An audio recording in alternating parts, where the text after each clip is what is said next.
My name is Nathan Pierce. I'm 31 years old now. When people hear my story, they always ask the same question. Was it worth it?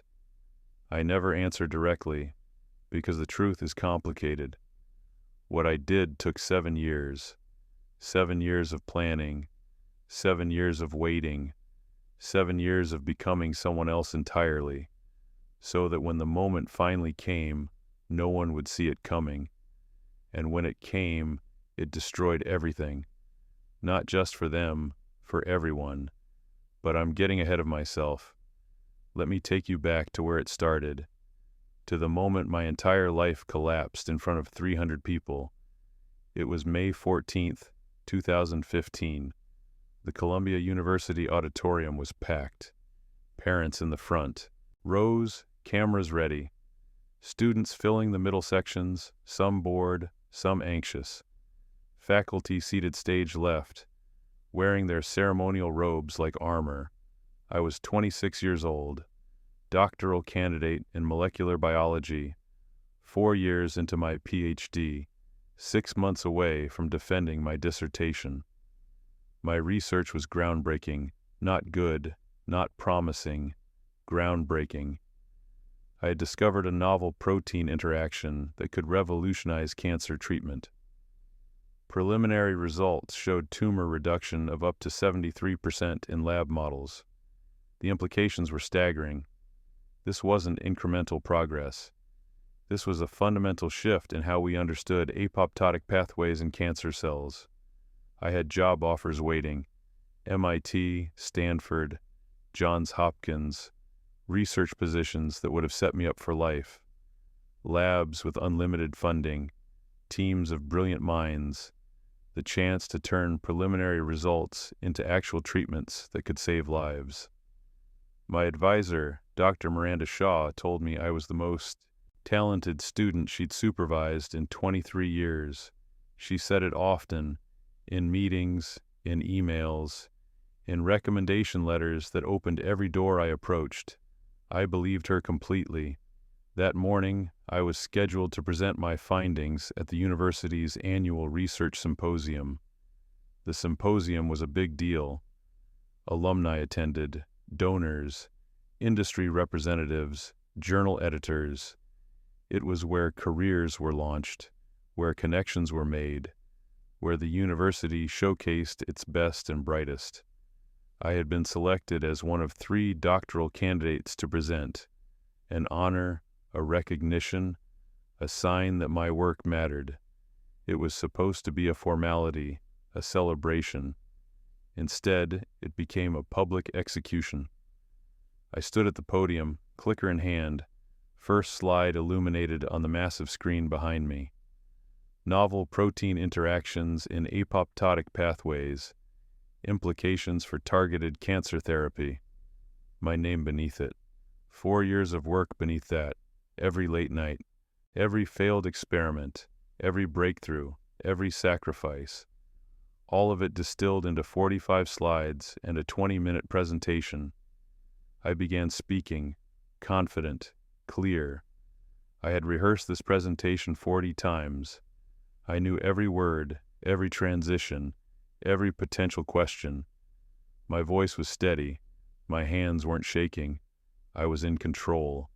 The audience was engaged. I could see it. People leaning forward, taking notes, nodding at key points. This was going exactly as planned. 30 seconds in, I saw Dr. Shaw stand up from her seat in the faculty section. At first, I thought she was just shifting position, maybe leaving to take a call. But she didn't move toward the aisle. She walked toward the stage, not quickly, not dramatically, just purposefully. The room went quiet. Conversation stopped mid-sentence. People turned to watch her. The energy in the auditorium changed instantly, from engaged curiosity to confused tension. I stopped mid-sentence. "Nathan," she said, loud enough for the microphone to catch it, "I need you to stop." Confused whispers rippled through the audience. My mind raced through possibilities. Technical problem, emergency, some administrative issue I'd forgotten. I'm sorry, I said. She climbed the steps to the stage, walked directly to the podium, looked at me with an expression I'd never seen before, cold, absolute, final. You need to step away from the podium. My heart was pounding. Dr. Shaw, I don't understand. Step away, now. The command in her voice left no room for discussion. I did. I stepped back, still holding the clicker, still completely confused about what was happening. She turned to face the audience, adjusted the microphone, and spoke with the kind of calm that precedes devastation. I apologize for the interruption. However, I have just been informed of serious concerns regarding the integrity of Mr. Pierce's research. As of this moment, his presentation is canceled and his doctoral candidacy is under formal investigation. The room exploded. Gasps, shouts, camera flashes. Someone's phone clattered to the floor. I stood there, frozen, as 300 people watched my life disintegrate in real time. This is insane, I managed to say. What are you talking about? She didn't look at me, kept her eyes on the audience, maintaining that professional, controlled demeanor. Campus security will escort you from the building. You are not to access any university facilities or resources pending the outcome of the investigation. 2 security officers appeared at the base of the stage. I hadn't even seen them enter. How long had they been waiting? Had this been planned before I even walked on stage? I looked out at the audience. My parents were in the 4th row, my mother's hand covering her mouth, my father half standing, confused and horrified. My colleagues sat scattered throughout the middle rows.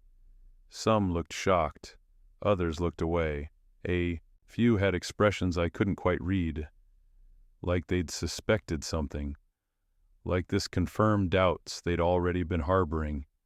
My lab partners, my study group, people I'd spent countless hours with, everyone I'd worked with for 4 years, all watching, all recording. Phones were up everywhere now, recording the moment, capturing my humiliation for posterity. This would be online within minutes, on social media, in group chats, spreading across campus faster than any official statement could manage. What did I do, I asked, and I hated how small my voice sounded. Dr. Shaw finally looked at me. You know exactly what you did. I didn't. I had no idea. But in that moment, with 300 witnesses and a dozen cameras, my denial meant nothing.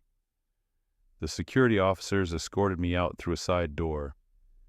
Behind me, I heard Dr. Shaw's voice resume over the microphone, calm and professional, explaining that the university takes research integrity seriously and that appropriate protocols would be followed. The applause that followed made me want to vomit. They were applauding her, for stopping me, for protecting academic standards, for doing the right thing. I was walked through empty corridors, past classrooms where I'd studied, labs where I'd worked, offices where I'd met with professors who now wouldn't return my calls. The security officers were professional, not cruel, not sympathetic, just doing their job. I was taken to an administrative office and told to wait. The room was small, gray walls, fluorescent lighting, a single window that looked out onto a parking lot. I sat in a plastic chair and stared at the wall. Hours passed. No one came. No one explained. At some point, someone brought me water. I didn't drink it. I kept replaying the moment. Dr. Shaw's face, the audience's reaction, the sound of applause. What had just happened? No one would tell me what I was accused of. No one would explain the serious concerns. Every question was met with the same response. The investigation is ongoing. Finally, at 6:47 p.m., I was handed a letter. Formal notice of academic misconduct investigation. The allegations were staggering: data fabrication, falsification of experimental results, plagiarism of preliminary research from a former colleague, misappropriation of university resources for personal gain. Every single accusation was false. Every single one. But attached to the letter were documents, screenshots of emails I'd never sent, lab records showing data manipulation with my login credentials, testimony from 3 lab assistants claiming they'd witnessed me altering results. The emails were dated months back. Conversations about cutting corners, about fabricating data points, about making the results look better than they are. I had never written these emails. The lab records showed modifications to experimental data, changes made at 2 a.m., 3 a.m., times when I was supposedly alone in the lab. The digital signatures were mine. The login credentials were correct, but I hadn't made these changes. The testimony was the worst part. 3 lab assistants, people I'd worked with, people I'd trained, people I'd trusted, all claiming they'd seen me manipulate data, that I'd asked them to help falsify results, that I'd threatened them if they reported me. It was comprehensive. It was coordinated. It was impossible to defend against because I couldn't prove I hadn't done something. How do you prove an email you never sent doesn't represent your intentions? How do you prove lab records were falsified when they have your digital signature? How do you defend against witness testimony from people you trusted? The answer: you can't. Not quickly, not cleanly. The university moved fast. Within 72 hours, my access was revoked completely. My lab samples were confiscated. My research data was seized as evidence. My dissertation committee was dissolved. My university email was disabled. My key card stopped working. My name was removed from the lab directory. It was like I had never existed. The story broke in the campus newspaper the next day. Doctoral candidate under investigation for research fraud. Then the city paper picked it up. Columbia University student accused of fabricating cancer research. Then national science publications. Promising cancer research halted amid fraud investigation. PhD candidate accused of fabricating breakthrough results. Columbia University launches probe into research misconduct. My name was in every headline. My photo, taken from the symposium, mid-presentation, looking confident and self-assured, accompanied every article. The contrast was devastating. The image of success next to accusations of fraud. The comment sections were brutal. Another fraud trying to shortcut real science. He should be banned from research permanently. This is why we can't trust young researchers. Typical millennial entitlement. Wants the glory without doing the work. Thank God his advisor caught him before this fake research hurt people. I stopped reading after the first day, but I couldn't avoid it completely. People sent me links. Did you see this? Is this true? What actually happened? Friends from undergrad reached out, former professors, colleagues from other departments. Some believed me. Most were cautiously neutral. A few cut contact completely. My parents were destroyed. My mother cried for 3 days straight. My father, a quiet man who'd worked at a printing press his entire life to put me through school, didn't speak to me for a week. Not because he was angry, because he didn't know what to say. The investigation took 6 months. 6 months of limbo. 6 months of unemployment. 6 months of watching job offers evaporate. Colleagues stop returning emails. Friends suddenly become unavailable. I applied for positions outside, academia, entry-level jobs, anything. But my name was online. easily searchable, connected to fraud allegations. No one wanted to hire me. My parents believed me, but I could see the doubt creeping in. Not doubt that I was innocent, but doubt that it mattered. Because in the court of public opinion, the accusation was the verdict. My mother asked me once, late at night when my father was asleep, "Did you do it?" The question broke something in me. Not because she asked. She had every right to ask. But because after everything, after knowing me for 26 years, there was still a question. "No," I said, "I didn't." She hugged me, told me she believed me. But I'd heard the hesitation.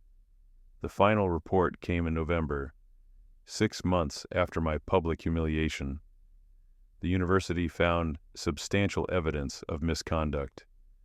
My doctoral candidacy was terminated. My previous publications were flagged for review. I was banned from campus indefinitely. The report was thorough, professional. It outlined every piece of evidence, every testimony, every data point that supposedly proved my guilt. It was airtight, because it had been designed to be. Dr. Miranda Shaw gave a statement. "This outcome, while unfortunate, reinforces our commitment to research integrity. We cannot and will not tolerate fabrication in any form. My heart goes out to Mr. Pierce, but the evidence is clear. I hope he finds a path forward, but it cannot be in academic research." She sounded so reasonable, so principled, so pained by the necessity of this decision, so certain. The media loved her. Researcher who exposed student fraud speaks out. She was praised for her integrity, her courage, her commitment to standards. She gave interviews about the importance of research ethics, about the pressures young researchers face, about how the system needs better oversight. She became a champion for academic integrity, built an entire second career on exposing me. I wanted to scream. Instead, I did something else. I started investigating. Not the accusations against me. Those were clearly fabricated, and I'd never be able to prove it through official channels. I investigated her, Dr. Miranda Shaw, 23 years at Columbia University, department chair for the last 7, published researcher, grant recipient, respected authority in molecular biology. I spent 3 months learning everything about her research history, her collaborations, her funding sources, her publishing patterns, her professional relationships. I read every paper she'd published, every grant application, every conference presentation. I traced her career from her own doctorate through her rise to department chair. And slowly, carefully, I found the cracks. Small things at first. A co-author on a 2009 paper who'd left academia abruptly.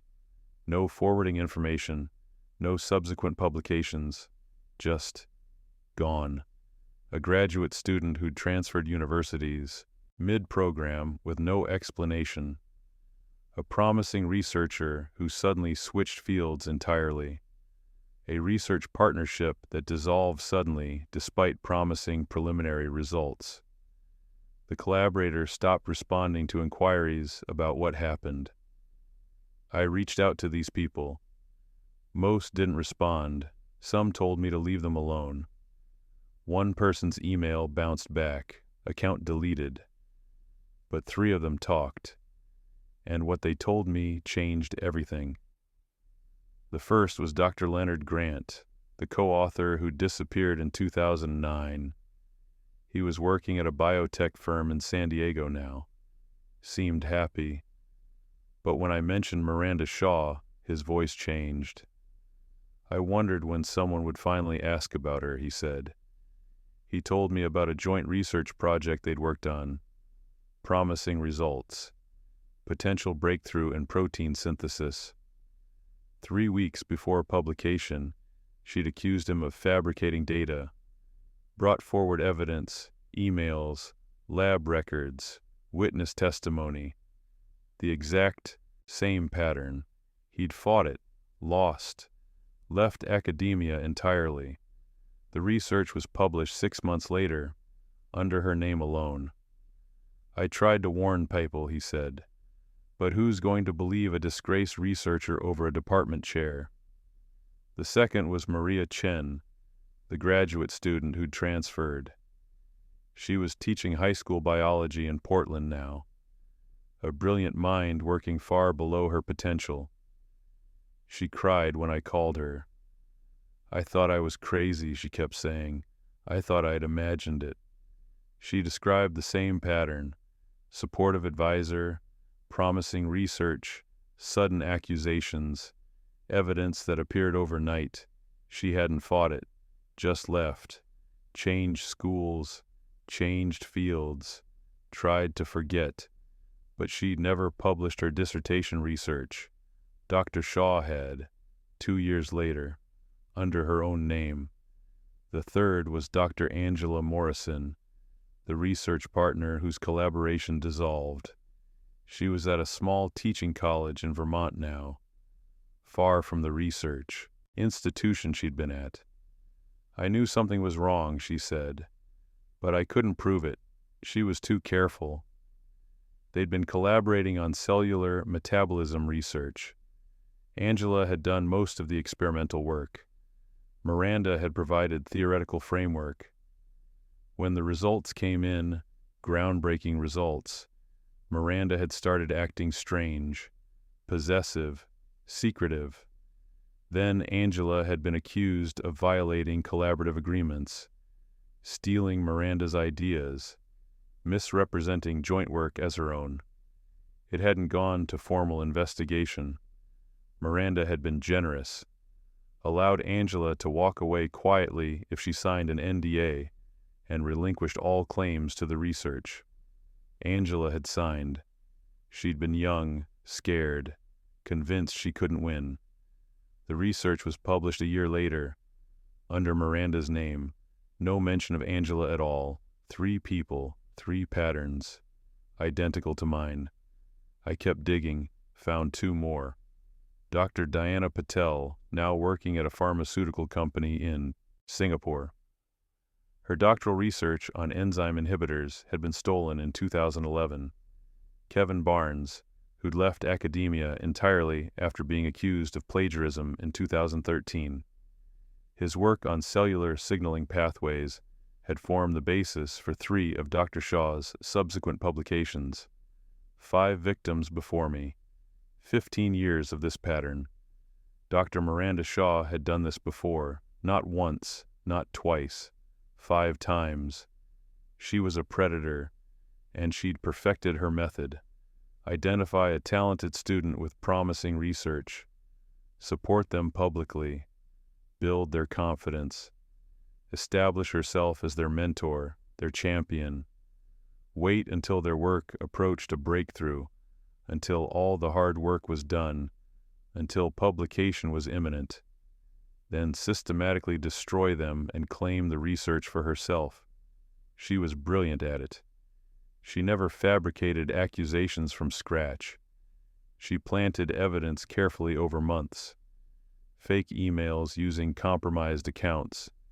She had administrative access to university systems, altered lab records through her position as department chair, testimony from assistants she'd cultivated specifically for this purpose, junior researchers who depended on her for recommendations and future opportunities.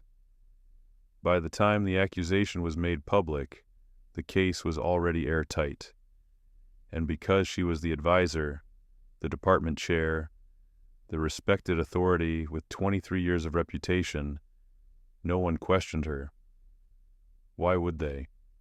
The student was always young, always ambitious, always someone who could plausibly have cut corners under pressure to produce breakthrough results. And Dr. Shaw was always reluctant, always professional, always pained by the necessity of upholding standards. She played the role perfectly. The disappointed mentor forced to expose a student's misconduct. The principled researcher prioritizing integrity over personal relationships. The woman in STEM fighting to maintain standards in a competitive field. It was perfect, almost. The flaw was that she kept doing it. Every 3 years or so, another promising student, another breakthrough research project, another public accusation, and patterns, once identified, become evidence. I spent the next year building my case, not through official channels. Those had already failed me. The university had closed ranks.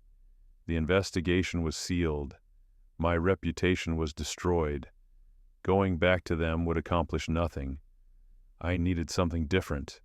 I needed irrefutable proof that couldn't be dismissed, ignored, or bureaucratically buried. I needed her to confess. Getting that confession took 3 years. 3 years of becoming someone else entirely. I changed my appearance systematically, lost 30 pounds through careful diet and exercise, grew a beard, started wearing glasses I didn't need, clear lenses in professional-looking frames, changed the way I dressed. Business casual instead of the jeans and t-shirts I'd worn in grad school. Changed the way I spoke, slower, more measured, different vocabulary, different mannerisms. I studied videos of myself from before, identified every recognizable trait, eliminated them. I became someone else.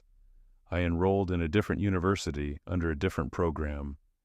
Not molecular biology, too obvious.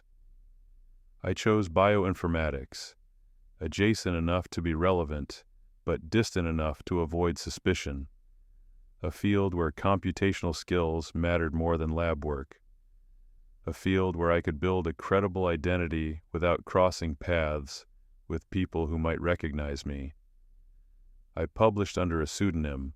Good work, not brilliant, not threatening, just competent enough to be noticed in the field. Built a publication record, established credibility, created Maxwell Carter, promising bioinformatics researcher. And then I engineered an introduction, a conference, International Symposium on Computational Biology in Amsterdam, a shared panel on data modeling in biological research. I'd done my homework, knew she'd be there, knew she'd be on that panel, knew exactly how to position myself. I asked a question during the Q&A, thoughtful, engaging, showed understanding of her work without being fawning. She noticed. After the panel, I approached her, introduced myself.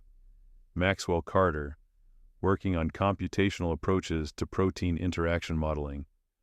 Her eyes lit up. That was her field. We talked for 20 minutes, professional, collegial. I was careful not to seem too interested, too eager, just professionally engaged. She gave me her card, Dr. Miranda Shaw and Maxwell Carter, promising bioinformatics researcher. She didn't recognize me. Why would she? I was nobody to her, just another casualty, another name she'd erased on her way to securing grants and publications and prestige. Nathan Pierce had been a means to an end, a source of research she could steal, a stepping stone. She probably didn't even remember my face. We stayed in touch. Professional correspondence at first, research questions, methodology discussions. I sent her a paper I'd published. She sent feedback, generous, constructive. We emailed back and forth over several months. I was careful, patient, never too frequent, never too familiar. Just professional correspondence between colleagues. She was careful too, cautious. She didn't trust easily, but I was patient. I waited 18 months before suggesting we collaborate on a project. Something small. A data analysis paper reviewing protein interaction models. Her expertise in molecular biology, my computational methods. Low stakes, low risk, an opportunity to work together without significant investment. She agreed. The project went well. I was professional, competent, reliable, met every deadline, produced quality work. The paper was published in a mid-tier journal, not groundbreaking but solid. Our professional relationship deepened. We corresponded more frequently, met at conferences, discussed potential future collaborations, and slowly, carefully, I became someone she relied on, someone she trusted, someone she confided in. I cultivated the relationship like a garden, careful attention, consistent effort, never too much at once. I was the helpful junior colleague, the promising researcher who respected her expertise, the reliable collaborator who made her life easier. 2 years into our collaboration, I suggested meeting at a conference in Chicago, not for work, just to catch up, grab drinks, network. She agreed. The conference bar was loud, crowded, anonymous, perfect. We talked shop for a while, recent publications, grant applications, department politics at Columbia. I was wearing a recording device, had been for 6 months now. Every conversation, every meeting, all documented. The alcohol loosened her tongue.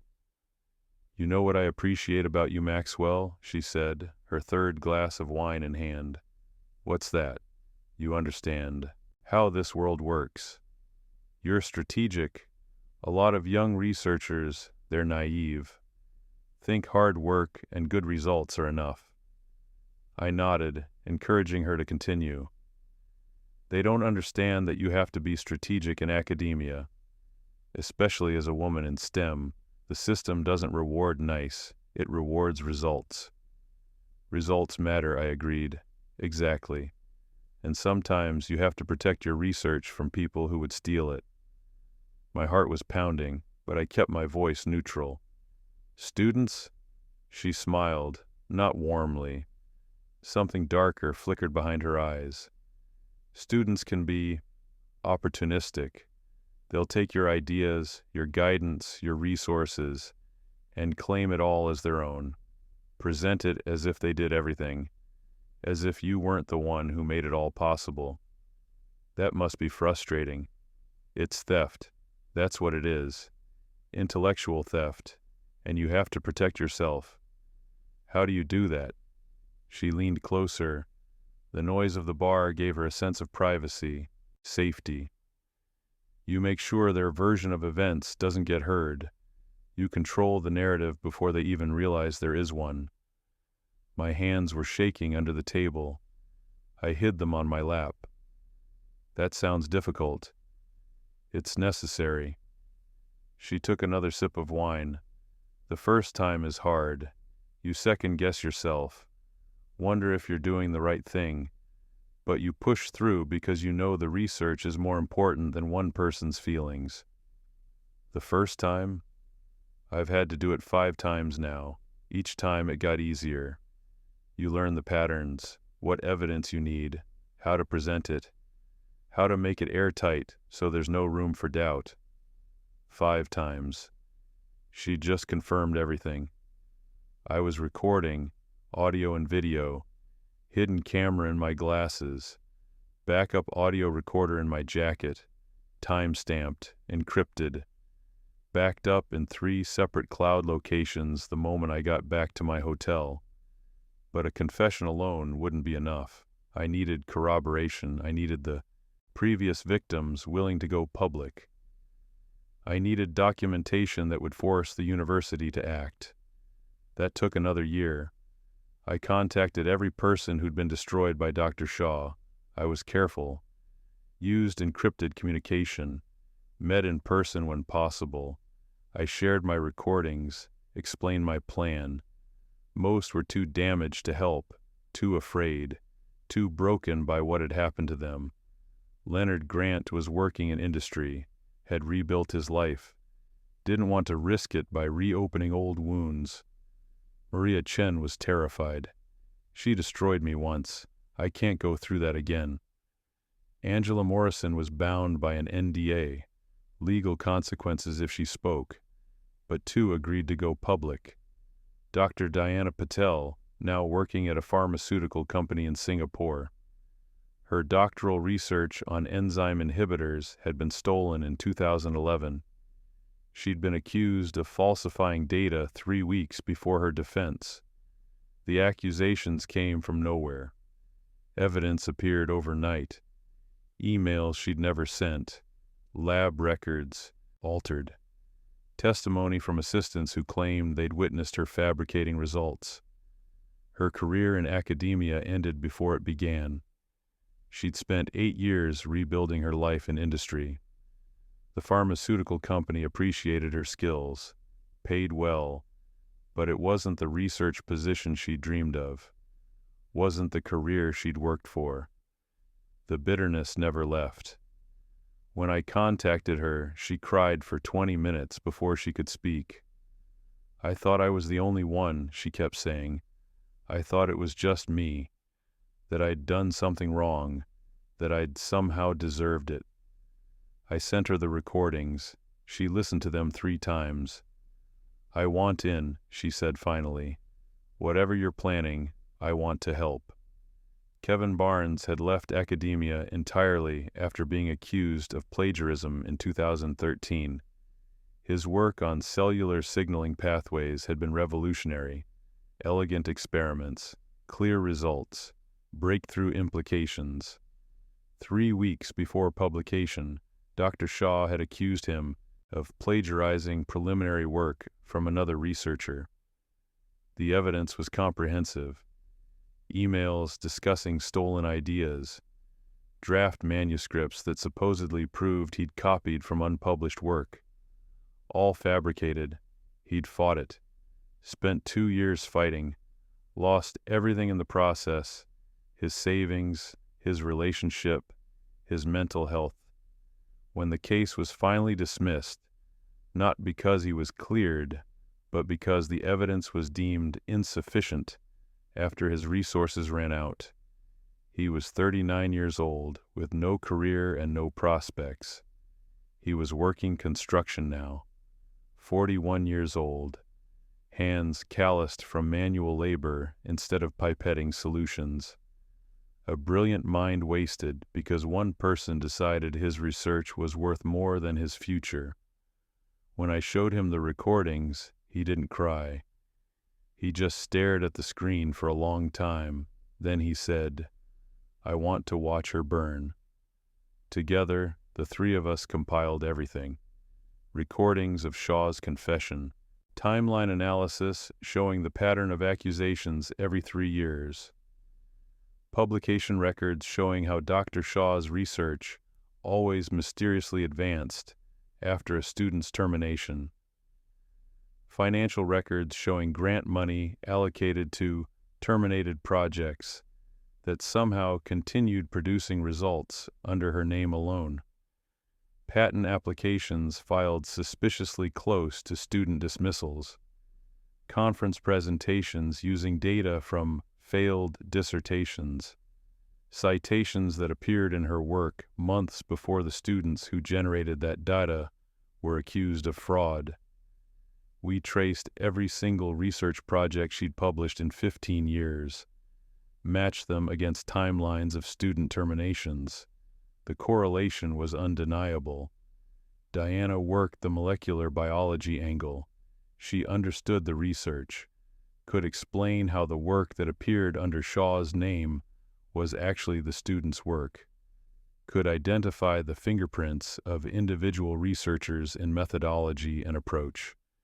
Kevin handled the pattern analysis, built spreadsheets, created visualizations, made the timeline so clear that even non-academics could understand it.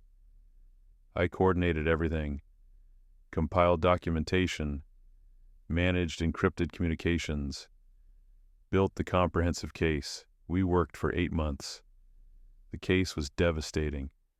Not just the confession, not just the pattern, but the human cost. 6 careers destroyed. 6 brilliant researchers driven from academia, decades of potential contributions lost, all so one person could build a career on stolen work. We built a case that couldn't be ignored. And then, 7 years after my public humiliation, I contacted Columbia University's Board of Trustees directly. Not the department, not the administration, the board, the people who could actually force change. I sent them everything, every recording, every document, every piece of evidence linking Dr. Miranda Shaw to a systematic pattern of research theft spanning 15 years and 6 victims. And I gave them 72 hours to respond before I released it publicly. The letter was clear, professional, factual, devastating. I didn't make accusations, I presented evidence. I didn't demand action. I simply outlined what would happen if they chose not to act. The New York Times had already agreed to run the story. I had a contact there, a science journalist who'd been following academic misconduct cases. She'd reviewed everything, was ready to publish. 72 hours. That's all they had. They responded in 48. An emergency meeting was convened. Full board of trustees, university president, legal counsel. An independent investigation was launched immediately, not internal. External investigators, forensic accountants, legal experts. Dr. Miranda Shaw was placed on immediate administrative leave. No access to campus, no contact with students, no access to research facilities. She tried to fight it at first, released a statement through her lawyer, calling the allegations a coordinated attack by disgruntled former students who couldn't meet academic standards. She claimed it was gender-based harassment, a conspiracy by male researchers who resented her success. She positioned herself as the victim. The strategy might have worked, except for the recordings, her own voice, her own words. I've had to do it 5 times now. Each time it got easier. That recording leaked within 24 hours. I didn't leak it, but I didn't try very hard to keep it contained either. The audio spread across academic social media like wildfire. Posted, shared, discussed. Authenticated by multiple sources. Her voice, unmistakable, confessing to systematic research theft. The university's legal team knew they were finished if they didn't act decisively. The story broke 3 days later.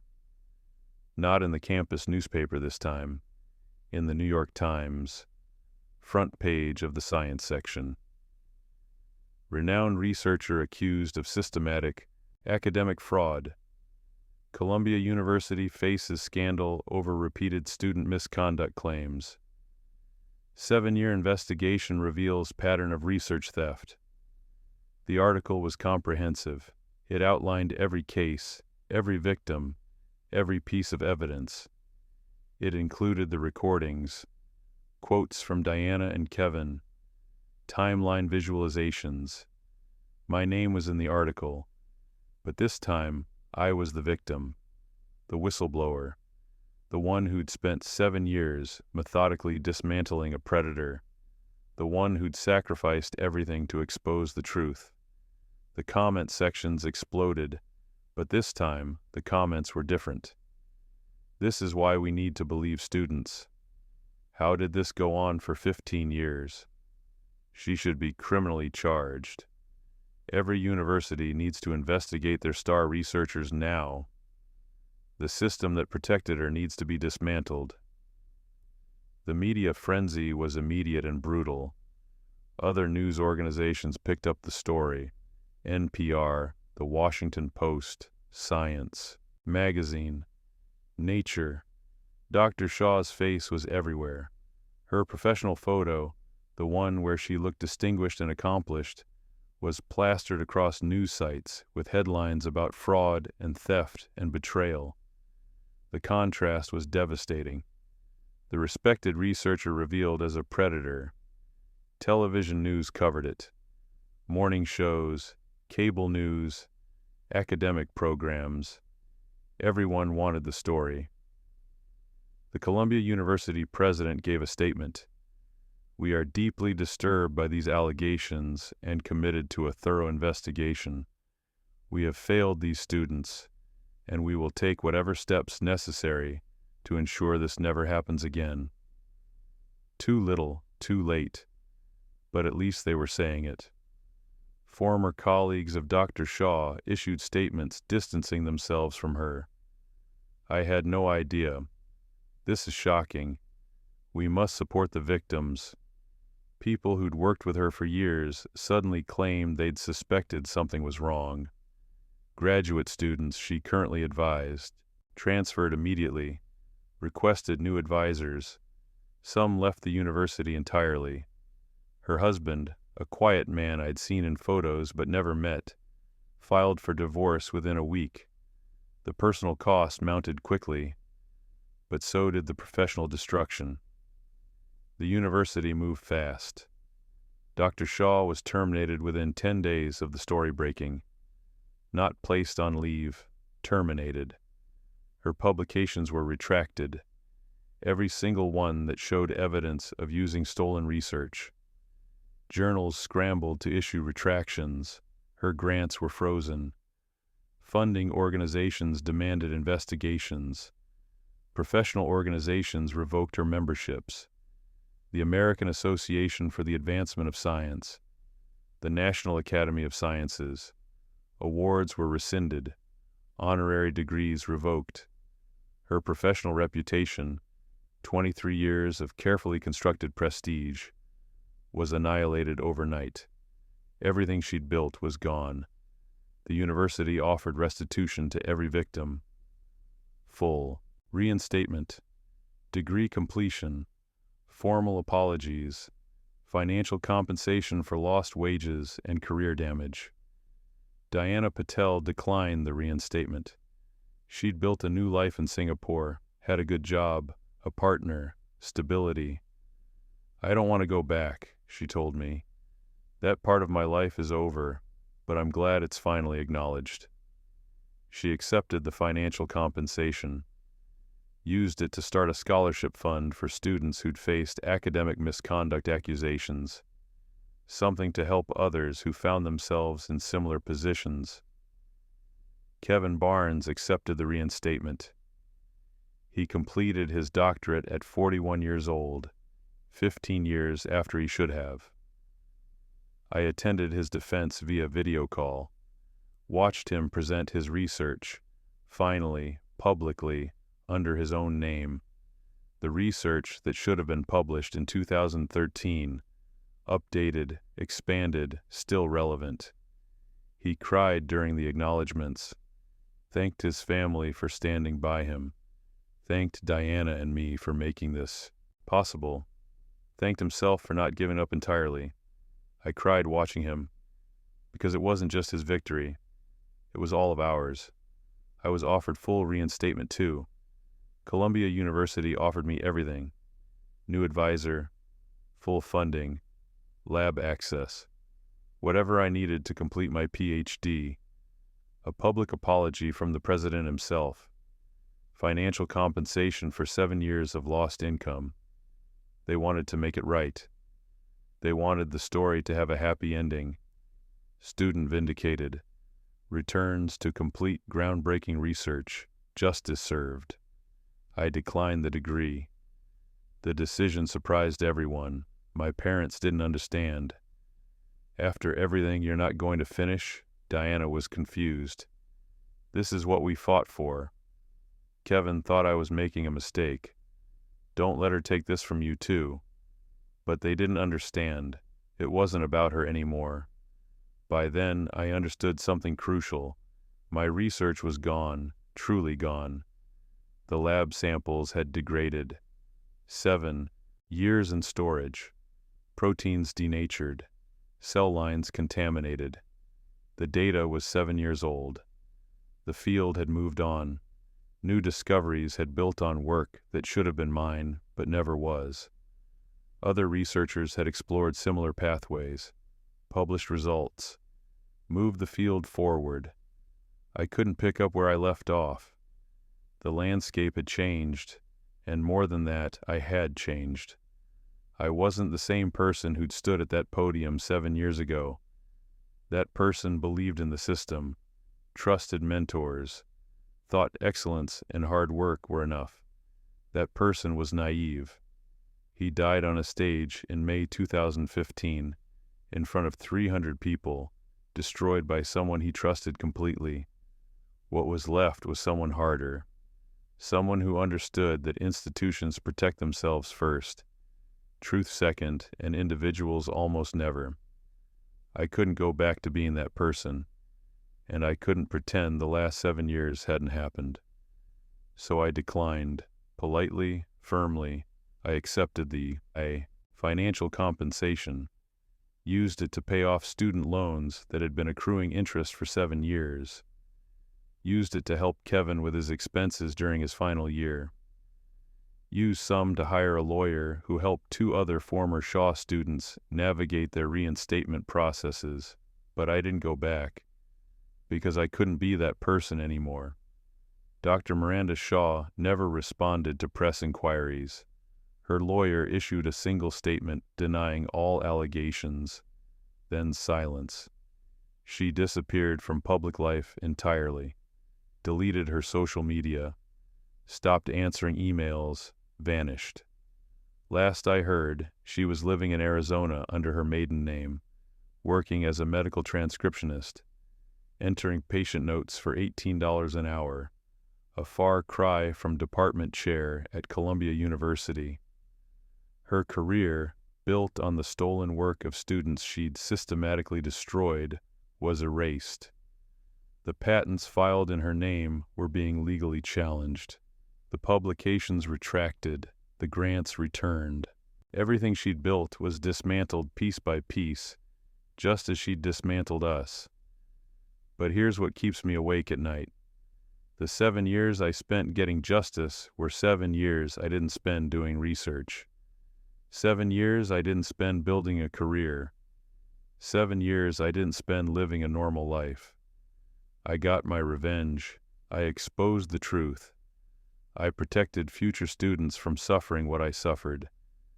But I also sacrificed everything to do it.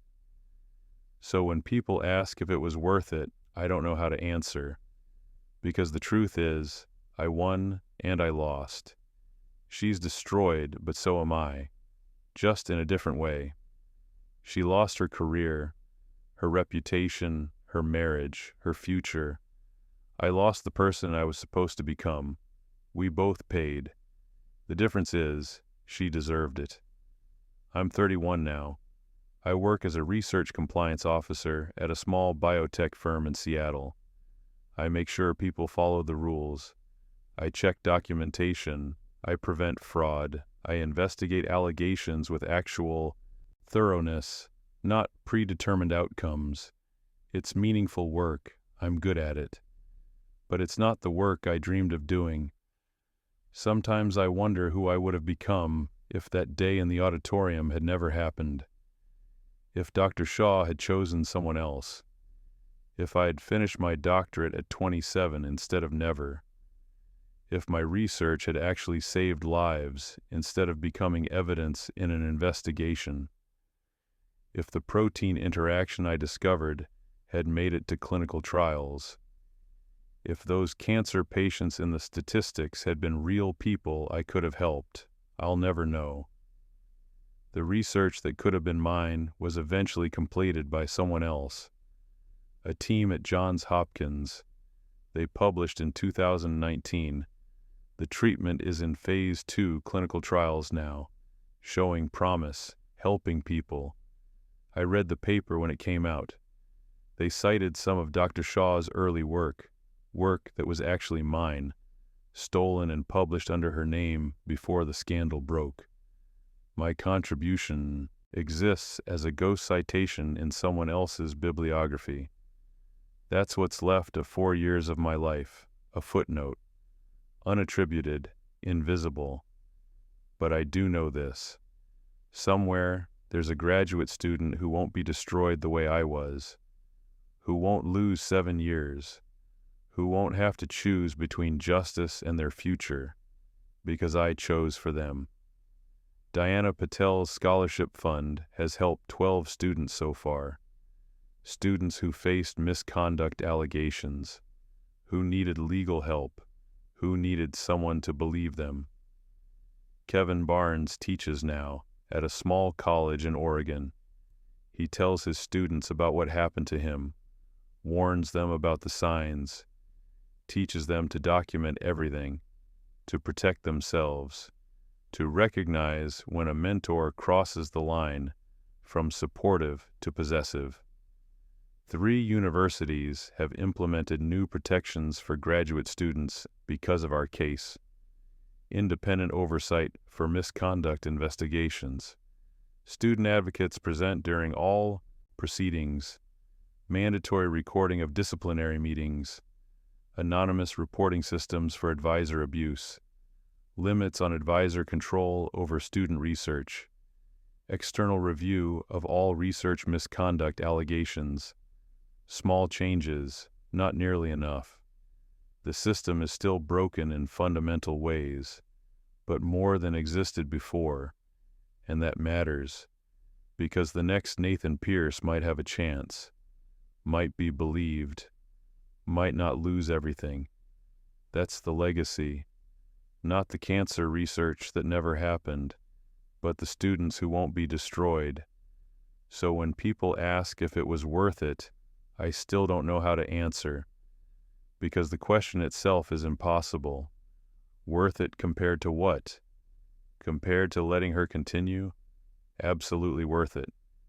Compared to the life I could have had? Devastating loss. Both truths exist simultaneously.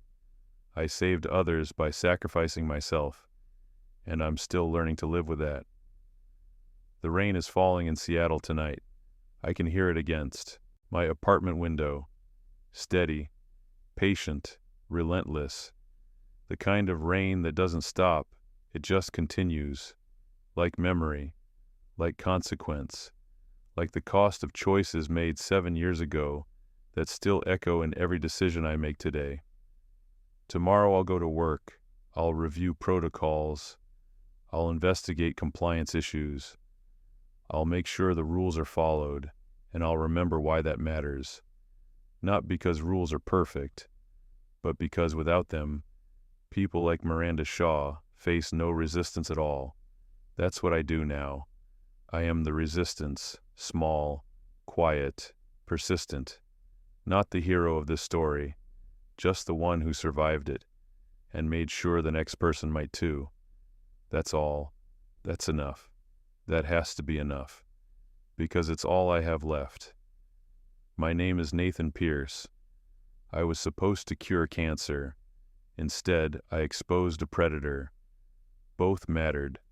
Only one happened, and I'm still learning to live with that.